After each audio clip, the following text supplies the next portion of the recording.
13-ci bab. Bir-biringlarga həmişə qeyrindaşlarçı mehr-muhabbət köstünla. Natoniş kişilərə mehmandost bolışni unutmanglar. Çünki bəzilər mehmandostluq bilən bilməstin pəriştlərini mehman qıgan. Zindanğı taşlanğan itiqaçlarını ular bilən billə zindanda tuğandak yad etib yardam qılınlar. Xorlanğanlarını xuddi özünlarmı xorlanğandak his qilib yad etib turunglar. Həmmə adam nikahqa hörmət qısun. Xotun bir-biriga sodiq bo'lsin. Chunki Xudo nikahsız jinsi munosabatda bo'lganlar va jo'rsig'i sodiq bo'lmaganlardan hisob oladi. O'zinglarni mol dunyoga urmanglar. Bariga qanoat qilinglar. Tavratda Xudo mundaq degan: Sendin asla ayrılmayman, seni asla taşlamayman. Şuna Zaburda yazılgandek yüreklik etalayımız ki, korkmayman, Rabbim yardımcımdır. Kişiler menin nime kılalısın.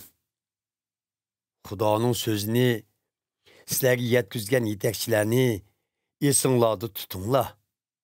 Ularning hayotinin ne kadar yaxshi mevlanmaganligini eslab, ularning etiqodidan ulgi elinglar. İsa Mesih tünügün, bugün ve мәңгі özgemaydi.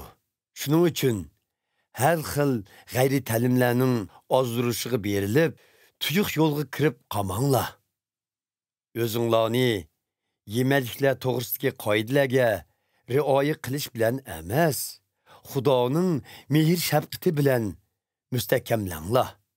Chunki bunda qoidalarga rioya qilishning hech qanday qimmati yo'qdir. Bizlarning shundoq bir qurbonlik supimiz borki, biz uningdagi gunohlarning badli uchun atalgan qurbonlikdan bahramon bo'la olamiz. Ayni chaqda ibodat chetirda xizmatda bo'lgan ruhoniylar bo'lsa, gunohlarning badli uchun atalgan qurbonliklardan bahramon bo'la olmaydi. Bu gunohlarni kechirim qilishning kapolati sifatida o'ltirilgan hayvonlarning qini bosh ruhoniy tarafidan eng muqaddas joyga elib kiriladi. Teni bo'lsa qarorgohning sirtida ko'ydiriladi. Shunga İsa Mesihmu o'z qini bilan xalqni pok qilib, Xudoga atash uchun shahar darvozasining sirtida azob chekib o'ldi. Şundak iken bizmu qarorgohning sirtiga chiqib, uning yeniga berib, u haqoratlarga uchirg'inida bardoshlik berganidek, bizmu haqoratlarga bardoshlik berayli. Yer yuzida мәңгі mavjud bo'ladigan shahrimiz yo'q. Biz kelgusidagi shaharga intilmoqdamiz. Shu vajdan hamisha İsa Mesih orqali Xudoga madhiylarimizni qurbonlik sifatida atayli. Ya'ni o'z og'zimiz bilan uning nomini e'tirof qilayli. Yaxshilik qilishni va boshqalarni o'zimizda bor bo'lgandan tang bahramon qilishni unutmayli. Chunki Xudo bunday qurbonliklardan xursand bo'ladi. Yetakchilaringlarga bo'ysuninglar. Ularning so'zini anglanglar. Chunki ular o'z xizmatidan Xudoga hisob bergachga hamisha sizlarga ogoh bo'lib turadi. Ularning xizmatining g'am andisha bilan emas, xushal-xuromlik bilan ilib berilishi uchun ularning gapiga kiringlar. Biz uchun duo qilib turinglar. Vijdonimizning pok ekanligiga ishonamiz. Her jihatda to'g'ri yo'lda mengishni ümit qilamiz.